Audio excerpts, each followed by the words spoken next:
علم طب پہ امام جعفر صادق کی جو مہارت تھی، جس کو آج ہم انگلش میں میڈیکل سائنس کہتے ہیں، عربوں میں اس زمانے میں یہ عالم تھا امام جعفر صادق سے، بلکہ امام باقر سے پہلے تک عربوں میں علم طب باقاعدہ پڑھایا نہیں جاتا تھا، باقاعدہ علم طب کے تعلق سے کوئی توجہ نہیں دی جاتی تھی۔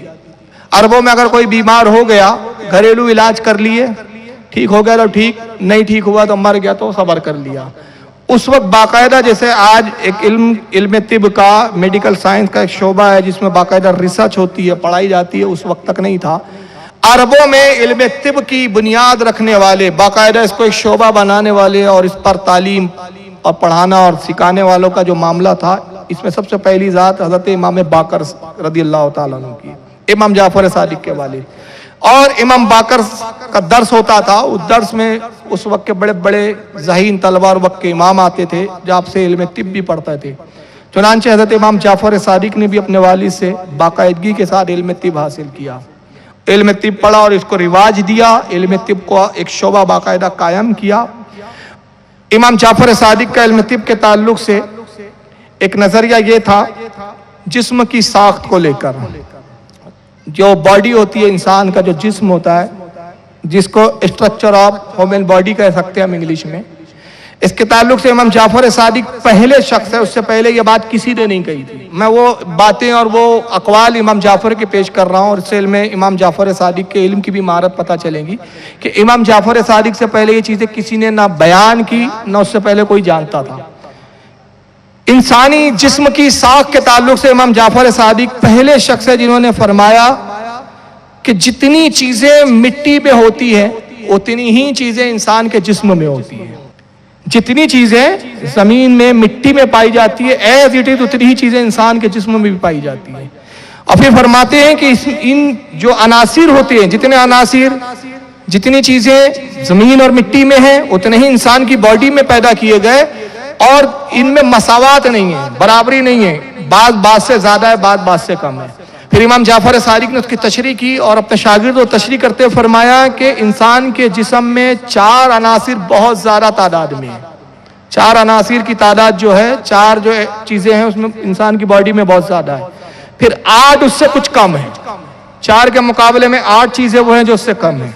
پھر فرماتے 8 اور وہ ہے جو ان 8 سے بھی کم ہے، اور وہ 4 اور 8 کے مقابلے میں بہت ہی کم ہے۔ یہ امام جعفر پہلے شخص ہے جنہوں نے انسانی جسم اور باڈی کے تعلق سے یہ پہلا نظریہ پیش کیا، لیکن ہوا یہ کہ اس وقت ان نظریے کو لوگوں نے قبول نہیں کیا، اور اس نظریے پر امام جعفر صادق کا مذاق اڑایا گیا کہ یہ کیسے ہو سکتا ہے کہ جتنی چیزیں مٹی میں پائی جاتی ہیں وہی ساری چیزیں انسان کے جسم میں بھی ہو، اس کو قبول نہیں کیا گیا۔ لیکن امام جعفر اپنے شاگردوں کو یہ بڑا پتہ بتاتے رہے، پڑھاتے رہے، شاگردوں نے یقین کیا، لیکن اس زمانے کے طبیبوں اور ڈاکٹروں نے اس کو نہیں مانا۔ 18ویں صدی سے انسانی جسم کی تحقیق شروع ہوئی۔ اچھا، انسانی جسم کی تحقیق کا سب سے بڑا ذریعہ، دیکھیں ڈاکٹر بیٹھے، ہمارے ڈاکٹر فہیم صاحب بھی بیٹھے ماشاءاللہ، اور میرے خیال سے ڈاکٹر یحییٰ بھی بیٹھے ہوئے تھے، ابھی دکھ نہیں رہے، چلے گئے۔ ڈاکٹر بھی ہیں یہاں پہ بہت سارے الحمدللہ، ایسے جو کہ ممبران ہیں سب، یہ اس چیز کو بہتر طور پہ آپ کو سمجھا بھی پائیں گے انشاءاللہ، کبھی آپ ان پہ بات کریں۔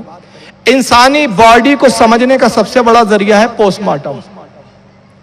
انسانی جسم کو ڈاکٹروں نے اگر سمجھا، انسانی جسم پر ریسرچ ہوئی، تو اس کا سب سے بڑا ذریعہ کیا رہا؟ Post mortem. جب تک انسان کی باڈی کو چیر پھاڑ کریں گے نہیں، انسان کی جسم کی ساخت کو سمجھ نہیں سکتے آپ۔ اور جب میڈیکل سائنس پڑھتے ہیں یہ لوگ، ڈاکٹری پڑھتے ہیں، تو مردوں پر ان کو بڑے پریکٹیکل کروائے جاتے ہیں، لاشوں کو چیر پھاڑ کرنا پڑتا ہے، یہ ایک کامن بات ہے۔ لیکن 18ویں صدی تک پوسٹ مارٹم کو بہت بڑا جرم مانا جاتا تھا۔ وجہ کیا تھی کہ عیسائی دنیا میں، یورپ کے اندر عیسائیوں کا ایک فرقہ تھا کیتھولک، جن کے نزدیک لاش کا پوسٹ مارٹم کرنا بہت بڑا گناہ عظیم سمجھا جاتا تھا۔ ہمارے اسلام میں بھی پوسٹ مارٹم کی اجازت نہیں ہے، مگر یہ لوگ اس پر اتنی شدت کرتے تھے کہ اگر کسی نے پوسٹ مارٹم کر لیا، جسم کی چیر پھاڑ کیا، تو اسی کا سر قلم کر دیتے تھے۔ 18ویں صدی تک یہ تھا۔ فرانس میں ایک سائنسداں اور ایک ڈاکٹر گزرا ہے جس کا نام تھا مارا، بڑا عجیب نام ہے مارا، اب یہ فرانسی نام ہے۔ یہ مارا پہلا سائنٹسٹ، پہلا ڈاکٹر ہے جس نے انسان کی باڈی پر ریسرچ شروع کی۔ نتیجہ یہی ہوا کہ 1894 میں 1894 میں اسی جرم میں اس کا سر قلم کر دیا گیا کہ اس نے انسانی باڈی کی چیر پھاڑ کیوں کی۔ اس کا مقصد تھا کہ میں انسان کی جسم کی ساخت کو دیکھوں، امام جعفر صادق کی تھیوری اس کی نگاہوں میں تھی کہ امام جعفر نے فرمایا جتنی چیزیں مٹی میں ہوتی ہے اتنی چیزیں انسان کے جسم میں ہوتی ہے. انسان کی باڈی میں وہ چیزیں شامل ہے اور اس کے بغیر انسان کی جسم کی ساخت تیار نہیں ہوتی, باڈی تیار نہیں, اسٹرکچر تیار نہیں ہو سکتا. اور پھر اس کی تشریح بھی اتنی وضاحت کے ساتھ کی امام جعفر صادق نے, جبکہ نہ انہوں نے کسی کا پوسٹ مارٹم کیا تھا, نہ کوئی ایسی خوردبین اور مائکروسکوپ تھے جس کی بنیاد پر جسم کے ساختوں کو دیکھا اور ریسرچ کیا گیا ہو کہ 4 چیزیں انسان کی باڈی میں بہت زیادہ ہے, پھر 4 کے مقابلے میں 8 بہت کم ہے, اور پھر اس کے مقابلے میں 8 بہت ہی زیادہ کم ہے. یہ امام جعفر نے اس زمانے میں کہا تھا 18ویں صدی سے بہت سالوں پہلے. تو ڈاکٹر مارا کو 1894 میں قتل کر دیا گیا, لیکن اس کے شاگردوں نے ریسرچ کو جاری رکھا, چھپ کر وہ ریسرچ کرتے رہے, ریسرچ ہوتی رہی. پھر کچھ لوگوں نے اور ہمت کی اور فرانس سے ریسرچ پہنچتے پہنچتے آسٹریلیا تک پہنچی. آسٹریلیا میں پھر کچھ ڈاکٹروں نے ہمت کی اور ریسرچ ہوئی. چنانچہ 19ویں صدی کے اینڈ تک ریسرچ کے بعد جب یہ تحقیق ہوئی تو لوگ حیران رہ گئے کہ جو امام جعفر صادق نے 2200 سال پہلے فرمایا تھا وہی ایز اٹ از تھا, کہ انسان کی باڈی میں کل 20 عناصر موجود تھے. وہی ریسرچ سامنے آئی. 4 سب سے زیادہ تھے, 8 4 کے مقابلے میں کم تھے, اور پھر ان 8 کے مقابلے میں 8 اور کم تھے. اب وہ کون کون سے تھے؟ جب انہوں نے ریسرچ کی تو پتا چلا کہ انسان کے جسم میں جو 4 سب سے زیادہ عناصر ہوتے ہیں, جو 4 سب سے زیادہ چیزیں پائی جاتی ہیں, اس میں ہے ایک ہے آکسیجن, دوسرا ہے ہائیڈروجن, تیسرا ہے کاربن, چوتھا ہے نائٹروجن. انسان کے جسم میں 4 چیزیں سب سے زیادہ ہے, آکسیجن, ہائیڈروجن, نائٹروجن اور کاربن. پھر اس کے مقابلے میں جو 8 چیزیں کم ہیں اس میں ایک ہے میگنیشیم, دوسرا ہے سوڈیم, تیسرا ہے پوٹاشیم, چوتھا ہے کیلشیم, پانچواں ہے فاسفورس, چھٹا ہے کلورین, ساتواں ہے سلفر, آٹھواں ہے لوہا جس کو ہم آئرن کہتے ہیں. اور پھر ان 8 کے مقابلے میں جو بہت کم 8 پائے جاتے ہیں وہ ہے مولیبڈن, سیلیزیم, فلورین, کوبالٹ, میگنیز, تانبا, آیوڈین اور زنک. یہ کل 20 عناصر ہے, اور ان میں سے جب اتار چڑھاؤ ہوتے ہیں تو اسی کے نتیجے میں انسان بیمار ہوتا ہے. امام جعفر صادق کا سائنس اور علم طب کے تعلق سے ایک نظریہ تھا, اور وہ نظریہ تھا کہ بعض وقت انسان مر جاتا ہے, لوگ اس کو مرا ہوا سمجھتے ہیں, لیکن حقیقت میں وہ مرتا نہیں ہے بلکہ وہ زندہ ہوتا ہے. اور ایسا بھی ہوتا ہے کہ کئی بار ڈاکٹر علامتوں کو دیکھ کر, جو مردہ کی علامتیں ان کے نزدیک ہے, جو سائنس میں پروف شدہ ہے کہ بھائی یہ علامتیں پائی جائے تو فیصلہ کیا جائے گا کہ یہ شخص مر چکا ہے. مثلا دل کا نہ دھڑکنا, نفس کا نہ چلنا, آنکھوں کا پتھرانا, بہت ساری علامتیں ہیں جس کی بنیاد پر ڈاکٹر مردہ گھوشت کرتے ہیں, مردہ ڈکلیئر کر دیتے ہیں کسی کو. لیکن امام جعفر صادق کا اس تعلق سے نظریہ کیا ہے کہ بعض وقت علامتیں دکھتی ہے, علامتیں وہی پائی جا رہی ہے جو ایک مردہ کی علامت ہے, لیکن وہ مردہ نہیں ہوتا, زندہ ہوتا ہے. تو شاگردوں نے تعجب سے کہا کہ حضور کیا پھر وہ دوبارہ زندہ ہو, یا وہ گہری نیند میں جس کو ہم مردہ سمجھا جا رہا ہے اس کے بیدار کرنے کا بھی کوئی طریقہ ہے؟ فرمایا ہاں, اگر اس کا کچھ خون بہا دیا جائے تو وہ اس کو زندگی دوبارہ مل سکتی ہے. اور خون بہانے کے لیے بھی آپ نے خاص مقام بتایا, فرمایا 2 انگلیوں کے درمیان کا یہ حصہ میں جو آپ کو دکھا رہا ہوں, یہاں اگر چاقو سے یا نشتر سے ایک چیرا لگایا جائے اور یہاں سے اس نس کو چیر کر خون بہایا جائے تو وہ دوبارہ زندہ ہو جاتا ہے. لیکن سب نہیں ہوتے, ورنہ آپ ہر مردوں کو چیرنا شروع کر دیں گے. یعنی بعض وقت یہ ہوتا ہے. لیکن ہوا کہ جب امام جعفر صادق نے یہ نظریہ پیش کیا تو کسی نے اس نظریہ پہ یقین نہیں کیا. وجہ کیا تھی؟ اس زمانے میں مشینی دور نہیں تھا. آج مشینوں کے ذریعے دلوں کی دھڑکنیں پتہ کر لی جاتی ہے, مشینوں کے ذریعے انسان کے سانس چل رہی ہے نہیں چل رہی ہے, خون کا دوران چل رہا ہے نہیں چل رہا ہے, دل دھڑک رہا ہے نہیں, دنیا بھر کی چیزیں آج مشینوں سے معلوم کر لی جاتی. اس دور میں تو سب چیزیں تھا نہیں. چنانچہ امام جعفر صادق 1 صدی ہجری کے ہیں, 1 صدی ہجری تک تو ان کے نظریے کو کسی نے قبول ہی نہیں کیا. لیکن 2 صدی ہجری میں امام جعفر صادق کا یہ نظریہ پروف ہوا, اور پروف ایسا ہوا کہ خلیفہ ہارون رشید کا ایک چچا زاد بھائی تھا جس کا نام تھا ابراہیم صالح.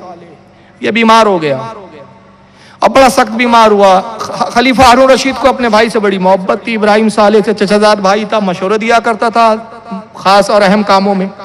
جب یہ بھائی بیمار ہوا خلیفہ ہارون رشید کا, تو ہارون رشید نے کھانا پینا چھوڑ دیا, ایک مرتبہ جب حکیموں نے بہت سمجھایا کہ حضور آپ کھانا کھائیے ورنہ ایسا نہ ہو کہ آپ بھی بیمار ہو جائیں، تو بامشکل خلیفہ دسترخوان پہ بیٹھا بھی کھانا کھا ہی رہا تھا کہ شاہی طبیب حاضر ہوا. تو خلیفہ نے شاہی طبیب سے پوچھا کہ بتاؤ میرے بھائی کی حالت کیا ہے، کیا کہتے ہو اس کے بارے میں؟ تو شاہی طبیب نے کہا حضور اگر میں سچ کہوں تو شاید آپ اس کو قبول اور گوارا نہ کریں. کہا نہیں تو سچ ہی کہے، میں سننے کے لیے تیار ہوں. کہا حضور پھر سچائی یہ ہے کہ صبح تک آپ کا بھائی ابراہیم اس کا انتقال ہو جائے گا، وہ مر جائے گا، وہ بچنے والا نہیں. خلیفہ ہارون رشید کے دربار میں ایک ہندوستانی طبیب تھا، اس وقت ہند کا طبیب تھا جس کا نام تھا ابن بحالہ. ابن بحالہ ہندوستان سے آیا تھا، چاہتا تھا کہ خلیفہ ہارون رشید کے دربار میں اس کی رسوخ بڑھے، اس کی عزت بڑھے، موقع کی تلاش میں تھا، بہت بڑا طبیب تھا. امام جعفر صادق کی اس نے تھیوری اور نظریے کو پڑھا تھا. تو اس نے کہا بادشاہ سلامت آپ کھانا کھائیے، میں یقین دلاتا ہوں کہ کل انشاءاللہ آپ کا بھائی صحت مند ہو جائے گا. بادشاہ نے سنا تو خوش ہو گیا، پھر اس نے چند لقمے کھائے، اپنی خوابگاہ گیا اور سو گیا. جب صبح کا وقت ہوا تو سب سے پہلی خبر کنیز نے اس کو یہ سنائی کہ آپ کا بھائی ابراہیم مر چکا ہے، انتقال ہو گیا. خلیفہ ہارون رشید پہنچا، ابراہیم کی لاش رکھی ہوئی تھی اور شاہی طبیب بھی مسکراتے ہوئے کھڑے ہوئے تھے، اندر دل میں مسکرا رہے تھے، چہرے سے ان کے ظاہر ہوتا ہے کہ دیکھو ہماری پیشن گوئی پوری ہوئی. اور ابن بحالہ اسی لاش کے سرانے کھڑے ہوئے پریشانی کے عالم میں کھڑا ہوا ہے، اور وہ لاش کے کبھی چہرے کو دیکھتا، کبھی پیر کی طرف دیکھتا، کبھی چہرے کی طرف دیکھتا. خلیفہ ہارون رشید کی جیسی ابن بحالہ کے طرف نظر اٹھی تو اس نے کہا اس شخص کو فوراً گرفتار کرو. بدبخت نے مجھ سے جھوٹ کہا، اور وہ رات کہ جب میرا بھائی موت سے ہمکنار ہو رہا تھا، موت سے لڑ رہا تھا، یہ مجھے کھانا کھلانے میں مشغول تھا اور کہہ رہا تھا کہ کھانا کھا لو، کاش میں نے اس وقت کھانا نہ کھایا ہوتا. یہ جھوٹا حکیم ہے، اس کو گرفتار کرو، جیل میں ڈال دو. جیسے ہی میرے بھائی ابراہیم کا جنازہ اٹھ جائے گا، تدبیر و تکفین ہو جائیں گی، سب سے پہلا کام یہ کروں گا کہ اسے قتل کروں گا. تو ابن بحالہ کہنے لگا کہ حضور جلد بازی سے کام نہ لے، انشاءاللہ میں نے جو کہا وہی ہونے والا ہے، آپ کا بھائی زندہ ہو جائے گا. کہا مذاق کرتے ہو، ابھی بھی تو ماننے والا نہیں؟ اس نے کہا مجھے ایک چاقو لا کے دیا جائے.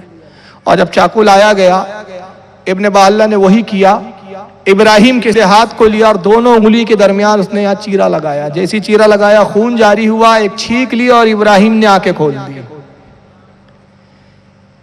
اور اس نے بھی کھولنے کے بعد سب سے پہلا جملہ کہا کہ خلیفہ میں شکر گزار ہوں کہ آپ میری عیادت کو آئے. تو دوسری صدی ہجری میں امام جعفر صادق کا یہ نظریہ مان لا گیا، پروف ہوا کہ بعض وقت یہ ہوتا ہے کہ انسان مرتا نہیں ہے، زندہ ہوتا ہے، لیکن علامتیں یہ بتاتی ہے کہ مر چکا ہے. حالانکہ یہ امام جعفر صادق نے پہلی ہجری میں کہا ہے، لیکن میں نے ایک تاریخ میں ایک روایت پڑھی، بہت قدیم کتاب ہے وہ، جس میں حکیم لقمان کے کچھ قصے لکھے ہوئے ہیں. مجھے نہیں پتا اس کی صحت کا کیا عالم ہے، کیونکہ وہ قصے کی کتاب ہے، کوئی حدیث کی کتاب تو ہے نہیں. لیکن اس میں ایک چیز پڑھی اور یہ امام جعفر کے نظریے کی تصدیق بھی ہوتی ہے اس میں. اور دوسری چیز اس میں یہ ہے ایک خاص بات کہ ایک بری چیز سے بچنے کی بھی ہمیں تعلیم ملتی ہے. وہ کیا ہے؟ ایک مرتبہ حکیم لقمان ایک جنازے میں جا رہے تھے، لوگوں کا بڑا ازدحام تھا، بھیڑ لگی ہوئی تھی. تو حضرت حکیم لقمان بھی اس جنازے کے ساتھ ہو گئے. کہا کہ شاید یہ کوئی بڑا مشہور آدمی ہے. پوچھا بھائی کون ہے مرنے والا؟ لوگوں نے کہا حضرت ایک جوان ہے، بیچارے کی شادی بھی نہیں ہوئی تھی، بڑا حسین و جمیل جوان تھا، اچانک انتقال ہو گیا. تو آپ بھی جنازے میں شریک ہو گئے. حکیم لقمان جب قبر میں رکھا جانے لگا تو رسم تھی جیسے آج بھی ہے کہ چہرہ دکھایا جاتا ہے، دیدار کرتے ہیں. چہرہ جیسی کھولا گیا، حکیم لقمان نے چہرے پہ نگاہ ڈالی تو آپ چیخ پڑے، کہا مردودو زندہ کو دفن کر رہے ہو؟ لوگ حیران ہو گئے. کہا حضور مرے ہوئے تو اس کو 24 گھنٹے سے زیادہ گزر چکے. کہا بدبختو یہ زندہ ہے، ہٹو دور. پھر حضرت حکیم لقمان قبر میں اترے اور اپنے جیب سے ایک شیشی نکالی، پھر دوسرے جیب سے ایک شیشی نکالی، اس میں کچھ تیل کی طرح چیز تھی، اس میں بھی کچھ تھی، دونوں کو ملایا ہلایا اور اس کی ناک پر جیسی وہ روغن لگایا، اس نے چھینک ماری اور زندہ ہو گیا. لوگ کہنے لگے حکیم لقمان یہ تو آپ نے معجزہ دکھایا. کہا باخدا میں نے معجزہ نہیں دکھایا، یہ مرا ہی نہیں تھا، یہ زندہ تھا. اسے ایک ایسا خاص مرض ہو گیا تھا جس کی بنیاد پر اس میں مرنے والی علامتیں پائی گئی، لیکن یہ حقیقت میں مرا نہیں تھا. پوچھا گیا کہ یہ بیماری کس سبب سے ہوئی؟ حکیم لقمان نے فرمایا کہ یہ بیماری کس چیز سے ہوتی ہے جانتے ہو؟ پیشاب کے چھینٹوں سے نہ بچنے کی وجہ سے. پیشاب کے چھینٹے جب جسم پہ پڑتے ہیں تو یہ انسان کے جسم کے جس حصے پہ پڑتے ہیں ان خلیات ہوتے ہیں جسم کے، باریک باریک خلیات سے ہمارا پورا جسم اور اسٹرکچر بنا ہوا ہے، ان خلیات کو متاثر کرتے ہیں، وہ بیمار ہوتے ہیں، پھر یہ بیماری دھیرے دھیرے جسم کے اندر سرایت کر جاتی ہے، اور پھر انسان کے دل کو اتنا سست کر دیتی ہے۔ حکیم لقمان کہتے ہیں کہ انسان کا دل بہت دھیما دھڑکتا ہے، اور انسان کا دل جب دھڑکتے ہوئے محسوس نہیں ہوتا زندہ آدمی کو، وہ سمجھتا ہے یہ مردہ ہے، در حقیقت وہ زندہ ہوتا ہے۔ تو پیشاب کے چھینٹوں سے نہ بچنے کی یہ جو ہے ایک بیماری، اس کو سکتہ بھی بول سکتے ہیں، سکتہ کا عالم، یا جس کو آج سائنس کی زبان میں ایک اور انگلش میں ورڈ کے کوما کہہ سکتے ہیں، لیکن کوما میں کم سے کم اتنا تو ہوتا ہے کہ دل دھڑکتا ہوا دکھتا ہے، اس میں دل کی دھڑکن اتنی سست ہو جاتی ہے کہ پتہ بھی نہیں چلتا۔ بہرحال امام جعفر صادق کا یہ نظریہ ہے کہ بعض وقت انسان زندہ ہوتا ہے، مرتا نہیں، لوگ لیکن اس کو مردہ سمجھ لیتے ہیں۔ امام جعفر صادق کا ایک قول ہے، وہ فرماتے ہیں کہ انسان اس لیے پیدا کیا گیا، بڑا پیارا قول ہے، فرماتے ہیں انسان اس لیے پیدا کیا گیا کہ وہ لمبی عمر گزارے۔ کہا جاتا ہے نا کہ موت کی، اللہ کے رسول نے ارشاد فرمایا موت کی تمنا نہ کرو، جو موت کی تمنا کرتے اللہ تعالیٰ اس شخص کو پسند نہیں فرماتا، اور فرشتوں سے کہتا ہے فرشتوں کیا میں نے اسے زندگی کی نعمت نہیں دی اور یہ ناشکری کرتا ہے؟ تو زندگی نعمت ہے۔ تو امام جعفر فرماتے ہیں کہ انسان پیدا ہی اس لیے کیا گیا کہ وہ لمبی عمر گزارے، لیکن انسان خود اپنی عمر کو گھٹاتا ہے، انسان اپنی عمر کو خود گھٹاتا ہے۔ اللہ تو چاہتا ہے کہ اس کی عمر لمبی ہو، لیکن وہ خود اپنی عمر کو کم کرتا ہے۔ تو پوچھا کہ حضور عمر کیسے کم ہوتی ہے؟ فرمایا ممنوع، جو شریعت میں ناپسند منع کی ہوئی چیزیں اس سے پرہیز نہ کرنا، زیادہ کھانے سے انسان اپنی عمر کو گھٹاتا ہے۔ اور اس کے بعد فرماتے لوگوں میں نے اپنے والد امام باقر سے یہ سنا کہ امام باقر میرے والد نے کہا کہ لوگوں اپنے پیٹ کو جانوروں کا قبرستان مت بناؤ، اپنے پیٹ کو جانوروں کا قبرستان نہ بناؤ۔ تو اس کی تشریح پوچھی گئی تو آپ نے فرمایا کہ زیادہ گوشت نہ کھایا کرو، کہ زیادہ گوشت انسان کی عمر کو گھٹا دیتا ہے۔ اور آج ہمارے ہاں کیا ہے، دعوت میں ایسا ٹھوس ٹھوس کے کھاتے ہیں کہ ایسا لگتا ہے کہ پتہ نہیں اگلی بار ملے گا کہ نہیں ملے گا، اور نتیجہ کیا ہے، heart attack, sugar, blood pressure, دنیا بھر کی بیماریاں پال کے بیٹھے ہوئے، پیٹلیاں بڑھ رہی ہے، پیٹ باہر آ رہے ہیں۔ اور اللہ کی رسول کی حدیث ہے، سرکار نے فرمایا اللہ موٹے انسان کو پسند نہیں کرتا۔ صحابہ نے عرض کیا یا رسول اللہ اس کا سبب؟ فرمایا موٹا انسان عبادت میں سست ہوتا ہے، قائلی کرتا ہے، سجدے نہیں ہوتے، رکوع نہیں ہوتے، پیٹلی اتنی بڑھا دی۔ اب مسجدوں میں کرسیاں لگی ہوئی، اللہ کے بندے مسجد میں کرسی لگا کے دوسروں کو بھی پریشان کر رہا ہے، خود بھی پریشان ہے۔ کھانے پہ کنٹرول کرو بھائی۔ اور خاص طور سے مسلمانوں کا یہ عالم ہے کہ روغنی چیزیں، چٹپٹی چیزیں چاہیے۔ تو امام فرما رہے ہیں کہ اپنے پیٹوں کو جانوروں کا قبرستان مت بناؤ، گوشت کم کھانا چاہیے، گوشت کم۔ اور عرب کے لوگوں کی صحت کا راز کیا ہوتا تھا؟ گوشت کم کھاتے تھے وہ لوگ، اور اونٹنی کا دودھ زیادہ پیا کرتے تھے۔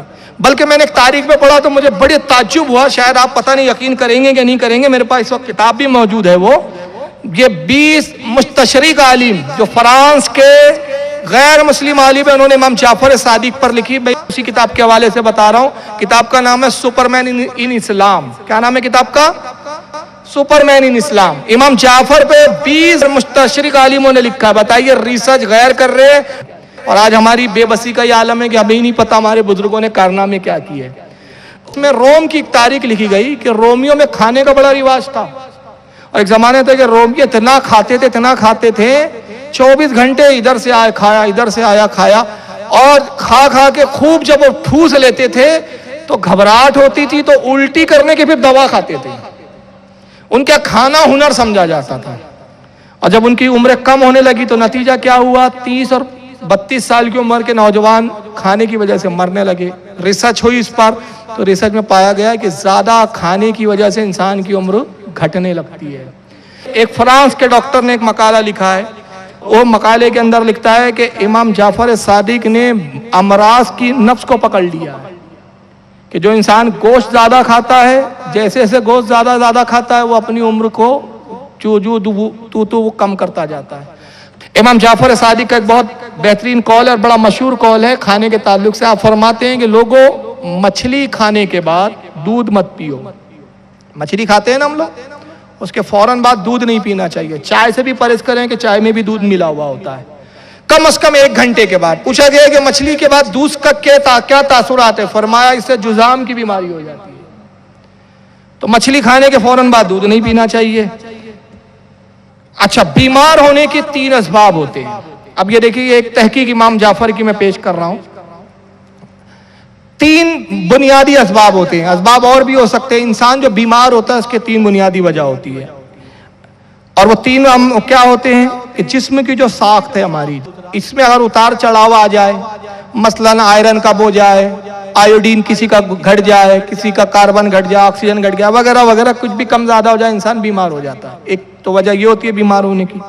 دوسرا, اگر غذا غلط کھا لے آدمی, ایسی غذا کھا لے جو انسان کو سوٹ نہیں کر رہی ہے, جسم اس کو برداشت نہیں کر رہا, آدمی بیمار ہو جاتا ہے. اور تیسری بیمار ہونے کی جو سب سے بڑی وجہ ہوتی ہے وہ ہے جراثیم, بیکٹیریا.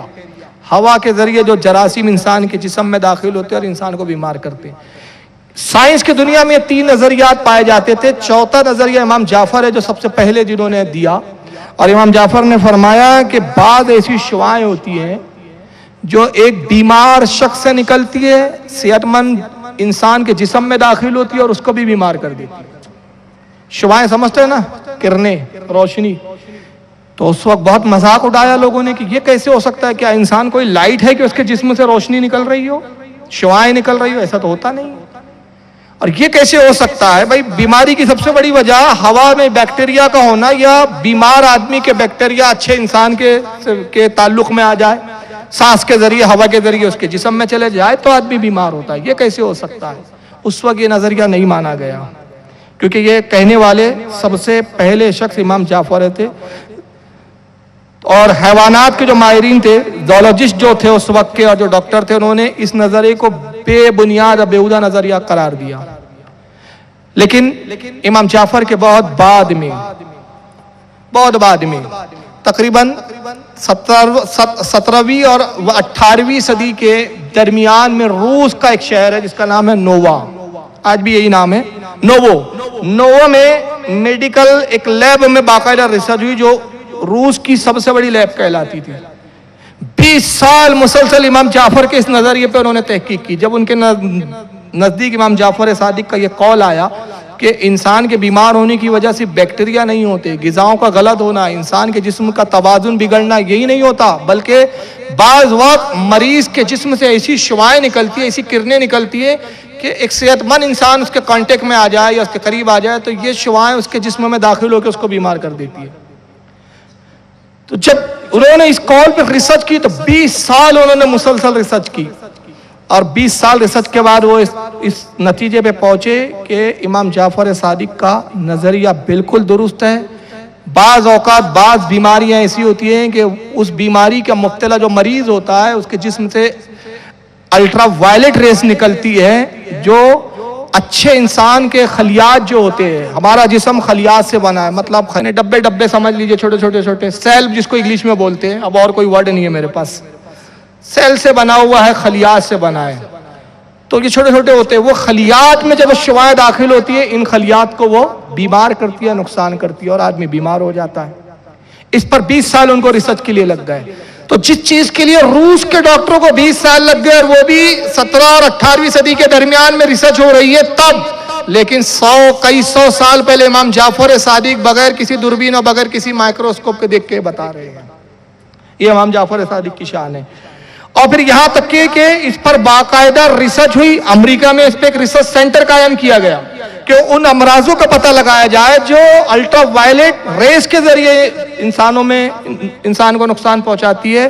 تو اس پر باقاعدہ ڈاکٹر جوہن ووٹ, یہ امریکہ کا ایک بہت بڑا اسکالر اور ڈاکٹر ہے, اس نے ایک باقاعدہ مستقل کتاب لکھ دی, اور اس نے کتاب لکھ کے کہا کہ واقعی آج ریسرچ کے بعد ہم اس نتیجے پہ پہنچے کہ جو کئی سو سال پہلے مسلمانوں کے ایک وقت کے امام جعفر نے کہا تھا وہی سچا نظریہ ہے, انسان اس طرح بھی بیمار ہوتا ہے.